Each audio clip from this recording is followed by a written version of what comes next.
સવારના 6 થી અત્યાર સુધીમાં ગુજરાતના 49 તાલુકામાં વરસાદ. મહીસાગરના વીરપુરમાં 1 ઇંચ વરસાદ. હજુ પણ 7 દિવસ વરસાદ પડવાની હવામાન વિભાગની આગાહી.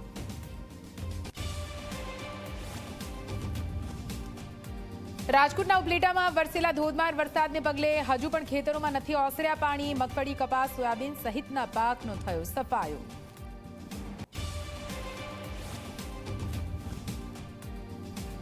સુરેન્દ્રનગરમાં લીંબડી અમદાવાદ હાઈવેના ઓવરબ્રિજ પર ગાબડું. 6 મહિના પહેલા જ થયું હતું લોકાર્પણ, તો પાણી ફરી વળતા નવસારી બારડોલી બ્રિજનો ભાગ ધોવાયો.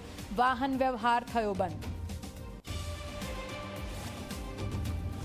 સીબીએસઈ ધોરણ 3 થી 6 ના વિદ્યાર્થીઓને નથી મળ્યા પાઠ્યપુસ્તક. શાળાઓ શરૂ થઈ પરંતુ નવા સત્રના પુસ્તકો હજુ પણ તૈયાર નથી. જલ્દી પુસ્તકો અપાય તેવી માંગ.